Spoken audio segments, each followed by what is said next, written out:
श्री शिवाय नमस्तुभम। ओम नमः शिवाय। प्रिय श्रोताओं, आप सभी का एक बार फिर से स्वागत है आपके अपने YouTube चैनल पर। आज आप सुनेंगे सावन सोमवार की संपूर्ण व्रत कथा। सावन का महीना भगवान शिव को अत्यंत प्रिय है। इस महीने में जो भी भक्त सोमवार की व्रत कथा सुनता है, व्रत करता है और शिव जी पर जल और दूध चढ़ाता है, उसकी सभी मनोकामनाएं पूर्ण होती है। और कथा को कभी अधूरा नहीं छोड़ना चाहिए, क्योंकि आधी अधूरी कथा का फल हमें प्राप्त नहीं होता है।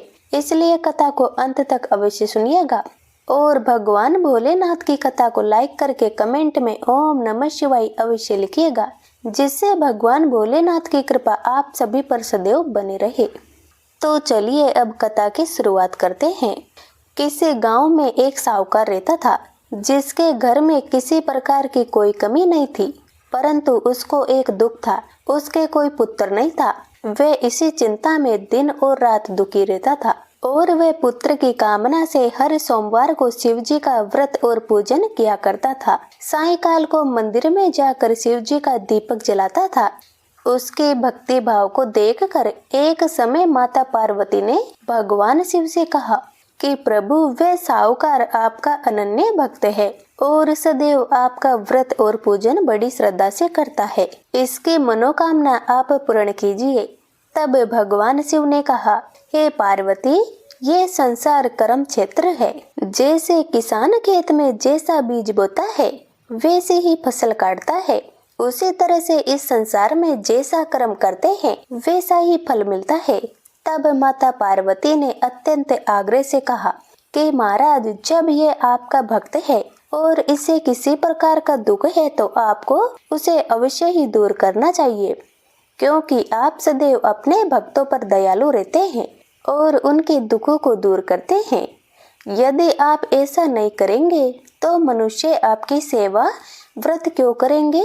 माता पार्वती जी के आग्रह को देखकर भगवान भोलेनाथ कहने लगे, हे पार्वती, इसके कोई पुत्र नहीं है, इसी चिंता से ये दुखी रहता है। इसके भाग्य में पुत्र न होने पर भी इसे पुत्र की प्राप्ति का मैं वर देता हूँ, परंतु वह पुत्र केवल 12 वर्ष तक जीवित रहेगा। इसके पश्चात वह मृत्यु को प्राप्त हो जाएगा। इससे अधिक मैं और कुछ इसके लिए नहीं कर सकता हूँ। ये सब बातें वह साहूकार सुन रहा था। इससे उसको ना तो कुछ प्रसन्नता हुई और ना ही उसे कुछ कष्ट हुआ।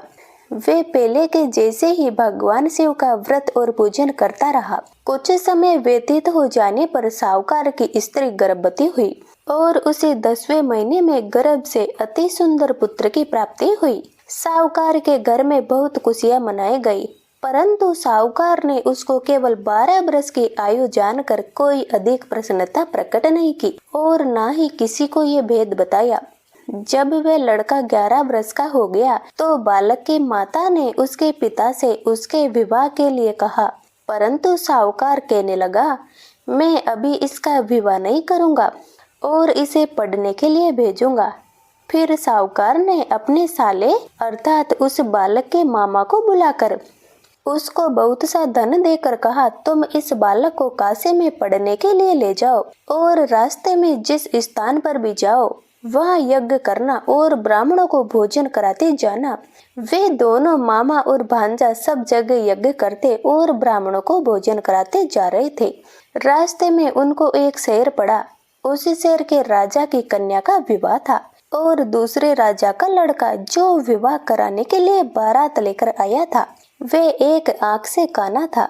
उसके पिता को इस बात की बड़ी चिंता थी कि कहीं वर को देखकर कन्या के माता पिता विवाह में किसी प्रकार की अड़चन पैदा न कर दे। इस कारण जब उसने अति सुंदर सेठ के लड़के को देखा तो उसने मन में विचार किया कि क्यों न दरवाजे के समय इस लड़के से वर का काम चलाया जाए। ऐसा विचार करके वर के पिता ने उस लड़के और मामा से बात की तो वे दोनों राजी हो गए।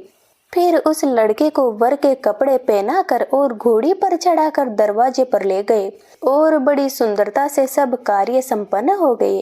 वर के पिता ने सोचा, यदि विवाह कार्य भी इसी लड़के से करा दिया जाए तो इसमें क्या बुराई है। ऐसा विचार करके लड़का और उसके मामा से कहा, यदि आप फेरों और कन्यादान का काम भी करा दे तो आपकी बड़ी कृपा होगी और हम इसके बदले बहुत सा धन देंगे। उन्होंने भी स्वीकार कर लिया और विवाह कार्य भी बहुत कुछ अच्छी तरह से हो गया। परंतु जिस समय लड़का जाने लगा तो उसने राजकुमारी की चुन्नी के पल्ले पर लिख दिया कि तेरा विवाह मेरे साथ हुआ है, परंतु जिस राजकुमार के साथ तुमको भेजेंगे वे एक आंख से काना है। मैं तो काशी जी पढ़ने जा रहा हूँ।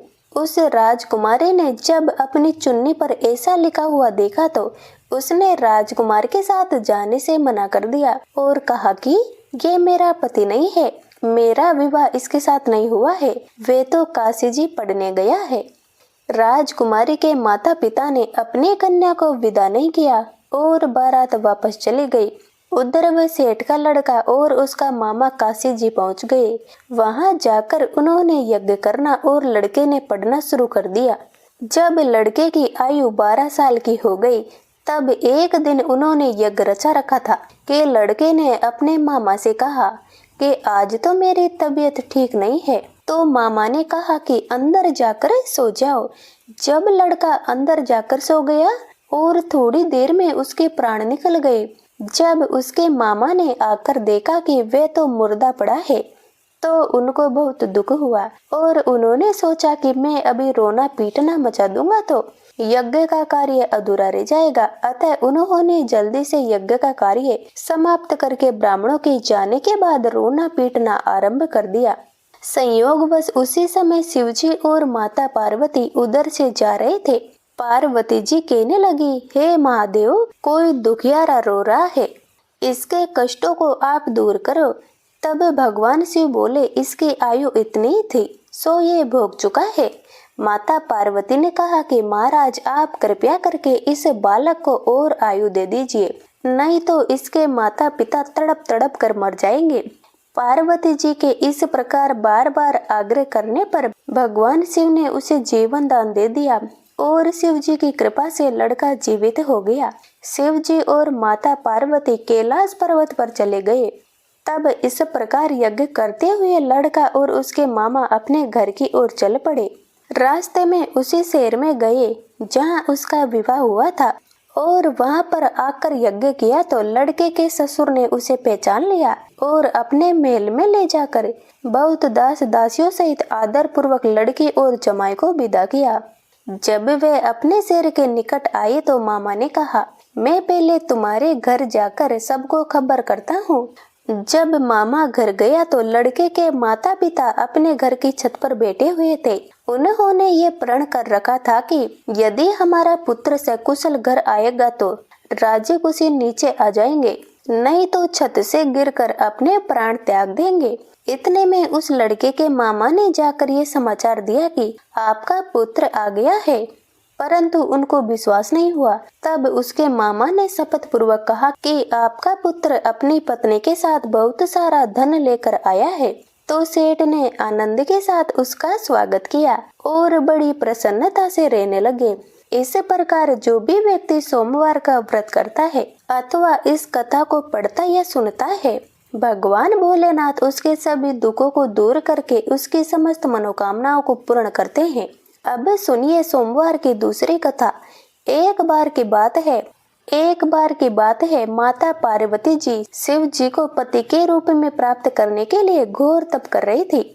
उनके तप को देखकर देवताओं ने शिव जी से देवी की मनोकामना को पूर्ण करने की प्रार्थना की। शिव जी ने माता पार्वती की परीक्षा लेने के लिए सप्त ऋषियों को भेजा। सप्त ऋषियों ने शिव जी के सैकड़ों अवगुण गिनाए, पर पार्वती जी को महादेव जी के अलावा किसी और से विवाह मंजूर नहीं था।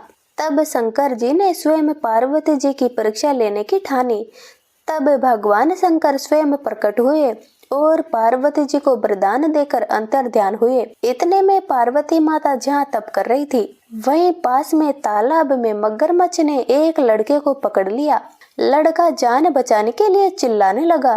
तब पार्वती जी से उस बच्चे की चीख सुनी नहीं गई और वे द्रवित होकर वे तालाब पर पहुंची। वहां देखा कि मगरमच्छ लड़के को तालाब के अंदर खींच कर ले जा रहा है। लड़के ने देवी को देखकर कहा कि मेरे माता पिता और भाई बंधु कोई नहीं है, आप मेरी रक्षा करें। तो माता पार्वती ने कहा कि मगरमच्छ इस लड़के को छोड़ दो। मगरमच्छ बोला, दिन के छठे पैर में जो मुझे मिलता है उसे मैं अपना आहार समझकर स्वीकार कर लेता हूँ, ये मेरा नियम है। महादेव ने दिन के छठे पैर में इस लड़के को भेजा है तो मैं इसे क्यों छोड़ूं? पार्वती जी ने विनती की कि तुम इसे छोड़ दो, बदले में तुम्हें जो चाहिए वे मुझसे कहो। तो मगरमच्छ बोला, एक ही शर्त पर मैं इसे छोड़ूंगा। आपने तप करके महादेव जी से जो वरदान लिया है, यदि उस तप का फल मुझे दे दो तो मैं इसे छोड़ दूंगा। पार्वती तुरंत तैयार हो गई। उन्होंने कहा, मैं अपने तप का फल तुम्हें देने को तैयार हूँ, लेकिन तुम इस बालक को छोड़ दो। मगरमच्छ ने समझाया, सोच लो देवी, जोश में आकर संकल्प मत करो। हजारों वर्षों तक जैसा तप किया है वैसा देवताओं के लिए भी संभव नहीं है। उसका सारा फल इस बालक के प्राणों के बदले चला जाएगा। पार्वती जी ने कहा, मेरा निश्चय पक्का है, मैं तुम्हें अपने तप का फल देती हूँ, तुम इसको जीवन दे दो। मगरमच्छ ने पार्वती जी से तप दान करने का संकल्प करवाया। तप का दान होते ही मगरमच्छ का देह तेजी से चमकने लगा और वह बोला, हे पार्वती, ये देखो, तप के प्रभाव से मैं तेजस्वी बन गया हूँ। तुमने जीवन भर की पूंजी एक बच्चे के लिए व्यर्थ कर दी है, चाहे तो अपनी भूल सुधारने का एक मौका और दे सकता हूँ। तब पार्वती जी ने कहा, हे ग्रह, तब तो मैं पुनः कर सकती हूँ, किंतु यदि तुम इस लड़के को निगल जाते तो इसका जीवन वापस नहीं मिल सकता था। देखते ही देखते वे लड़का अदृश्य हो गया और मगरमच्छ भी लुप्त हो गया। पार्वती जी ने विचार किया कि मैंने तप तो दान कर दिया है, अब पुनः से तप आरंभ करूंगी। पार्वती जी ने फिर से तप करने का संकल्प लिया। भगवान सदाशिव फिर से प्रकट होकर बोले, हे पार्वती, भला अब क्यों तप कर रही हो? तब पार्वती जी ने कहा, प्रभु, मैंने अपने तप का फल दान कर दिया है। आपको पति रूप में पाने के संकल्प के लिए मैं फिर से वैसा ही घोर तप करके आपको प्रसन्न करूंगी। तो महादेव जी बोले, मगरमच्छ और लड़का दोनों रूपों में मैं ही था। तुम्हारा चित्त प्राणी मात्र में अपने सुख दुख का अनुभव करता है या नहीं, इसकी परीक्षा लेने के लिए ही मैंने ये लीला रची थी। अनेक रूपों में दिखने वाला मैं एक ही हूँ। मैं अनेक शरीरों में शरीरों से अलग निर्विकार हूँ। तुमने अपना तप मुझे ही दिया है, इसलिए अब और तप करने की कोई आवश्यकता नहीं है। देवी ने महादेव जी को प्रणाम कर प्रसन्न मन से विदा किया। तो सभी प्रेम से बोलिए, भगवान शंकर और माता पार्वती की जय। अब सुनिए तीसरी कथा। एक बार नारद जी ने भोलेनाथ जी की स्तुति करके पूछा कि प्रभु, आपको प्रसन्न करने के लिए सबसे उत्तम और सुलभ साधन क्या है? हे त्रिलोकीनाथ, आप तो निर्विकार और निष्काम है, आप सहज ही प्रसन्न हो जाते हैं। फिर भी मेरे जानने की इच्छा है कि आपको क्या प्रिय है। तब शिव जी बोले, नारद जी, वैसे तो मुझे भक्त के भाव सबसे प्रिय है, फिर भी आपने पूछा है तो मैं कहता हूँ, मुझे जल के साथ साथ भील पत्र बहुत प्रिय है। जो अखंड भील पत्र मुझे श्रद्धा से अर्पित करते हैं, मैं उन्हें अपने लोक में स्थान देता हूँ। नारद जी भगवान शंकर और माता पार्वती की वंदना करके अपने लोक को चले गए। उनके जाने के पश्चात पार्वती जी ने शिव जी से पूछा कि हे प्रभु, मेरी ये जानने की बड़ी तीव्र इच्छा हो रही है कि आपको बेलपत्र इतने प्रिय क्यों है? कृपया करके मेरी जिज्ञासा को शांत कीजिए। तब शिव जी बोले, हे शिवे, बेलपत्र के पत्ते मेरी जटा के समान है। उसका त्रिपत्र यानी 3 पत्ते ऋग्वेद, यजुर्वेद और सामवेद है। शाखा ये समस्त शास्त्र का स्वरूप है। बेल वृक्ष को आप पृथ्वी का कल्प वृक्ष समझे, जो ब्रह्मा विष्णु और शिव स्वरूप है। हे पार्वती, स्वयं महालक्ष्मी जी ने शैल पर्वत पर बेल पत्र रूप में जन्म लिया था। इस कारण भी बेल का वृक्ष मेरे लिए अति प्रिय है। माँ लक्ष्मी जी ने भील का रूप धरा। ये सुनकर पार्वती जी कौतूहल में पड़ गई और पार्वती जी कौतूहल से उपजी जिज्ञासा को रोक नहीं पाई। उन्होंने पूछा, देवी लक्ष्मी ने आखिर भील वृक्ष का रूप क्यों धारण किया था? ये कथा विस्तार से कहे। तब भोलेनाथ ने देवी पार्वती जी को कथा सुनाना आरंभ किया। हे देवी, सतयुग में ज्योति रूप में मेरे अंश का रामेश्वर लिंग था। ब्रह्मा आदि देवों ने उसका विधिवत पूजन अर्चन किया था। इसका परिणाम ये हुआ कि मेरे अनुग्रह से वाणी देवी सबकी प्रिय हो गई। वे भगवान विष्णु को सतत प्रिय हो गई। मेरे प्रभाव से भगवान केशव के मन में बाघ देवी के लिए जितनी प्रीति उत्पन्न हुई, वे स्वयं लक्ष्मी जी को नहीं भाई। लक्ष्मी देवी का श्री हरि के प्रति मन में कुछ दुराव पैदा हो गया। वे चिंतित और रुष्ट होकर चुपचाप परम उत्तम श्री शैल पर्वत पर चली गई। वहां उन्होंने तप करने का निश्चय किया और उत्तम स्थान का चयन करने लगी। मेरे लिंग विग्रह की उग्र तपस्या प्रारंभ की। उनकी तपस्या कठोरतम होती जा रही थी। हे परमेश्वरी, कुछ समय के बाद माँ लक्ष्मी जी ने मेरे लिंग विग्रह से तोड़ा उद्रम में एक वृक्ष का रूप धारण कर लिया। अपने पत्तों और पुष्प द्वारा निरंतर मेरा पूजन करने लगे। इस तरह माँ लक्ष्मी जी ने लाखों वर्षों तक घोर आराधना की। अंत उन्हें मेरा अनुग्रह प्राप्त हुआ। मैं वहां प्रकट हुआ और देवी से इस घोर तप की आकांक्षा पूछकर वर देने को तैयार हुआ। माँ लक्ष्मी जी ने मांगा कि श्री हरि के हृदय में मेरे भाव से बाघ देवी के लिए जो स्नेह हुआ है वे समाप्त हो जाए। तब शिव जी बोले, मैंने महालक्ष्मी जी को समझाया, श्री हरि के हृदय में आपके अतिरिक्त किसी और के लिए कोई प्रेम नहीं है। वाघ देवी के प्रति उनका प्रेम नहीं अपितु श्रद्धा है। ये सुनकर लक्ष्मी जी प्रसन्न हो गई और पुनः श्री विष्णु के हृदय में स्थित होकर निरंतर उनके साथ विहार करने लगी। हे पार्वती, महालक्ष्मी के हृदय का एक बड़ा विकार इस प्रकार दूर हो गया। इस कारण हरि प्रिया उसी वृक्ष रूप में सर्वदा अतिशय भक्ति से भरकर यत्न पूर्वक मेरी पूजा करने लगी। हे पार्वती, इसी कारण भील का वृक्ष, उसके पत्ते, फल, फूल आदि मुझे बहुत प्रिय है। मैं निर्जन स्थान में भील वृक्ष का आश्रय लेकर रहता हूँ। बेल वृक्ष को सदा सर्व तीर्थ में एवं सर्वदेव मानना चाहिए। भील पत्र, भील फूल अथवा भील के चंदन से जो मेरा पूजन करता है वे भक्त मेरा अति प्रिय है। भील वृक्ष को शिव के समान ही समझो। वे मेरा शरीर है। जो भील पर चंदन से मेरा नाम अंकित करके मुझे अर्पण करता है, मैं उसे सभी पापों से मुक्त करके अपने लोक में स्थान देता हूँ। हे देवी, उस व्यक्ति को स्वयं लक्ष्मी जी भी नमस्कार करते हैं। जो मेरा पूजन करते हैं, जो भील मूल में प्राण छोड़ता है, उसको रुद्रदेह प्राप्त होती है। ऐसे मनुष्य पर सदैव ही माता लक्ष्मी की कृपा रहती है और साथ ही साथ भगवान नारायण की कृपा भी उन पर सदैव बनी रहती है। तो प्रेम से बोलिए भगवान शिव और माता पार्वती की जय। अब सुनिए भगवान शिव की आरती।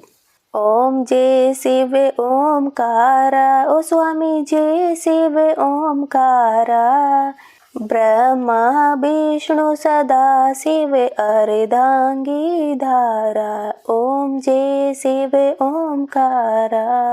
एकानन चतुरानन पंचानन राजे, ओ स्वामी पंचानन राजे। हंसानन गरुड़ासन वृषभान साजे। ओम जय शिव ओमकारा। दो भुज चार चतुर भुज दस भुज अति सोहे, ओ बोले दस भुज अति सोहे। भोला जी का रूप निरखते त्रिभुवन जन मोहे। ओम जय शिव ओमकारा। अक्षमाला वनमाला रुंडमाला धारी, ओ बोले रुंडमाला धारी। त्रिपुरारी च मुरारी कर कमलाधारी। ओम जय शिव ओमकारा। श्वेतांबर पीतांबर बागांबर अंगे, ओ बोले बागांबर अंगे। सनकादिक गरुड़ादिक भूतादिक संगे। ओम जय शिव ओमकारा। कर मध्ये सुकमंडलु चक्र त्रिशूलधारी। ओ बोले चक्र त्रिशूलधारी, सुखकारी दुखहारी जग पालनकारी। ओम जय शिव ओमकारा। ब्रह्मा विष्णु सदा शिव जानते अविवेका। ओ बोले जानते अविवेका। व्रणवाचर के मध्य ये तीनों एका। ओम जय शिव ओमकारा।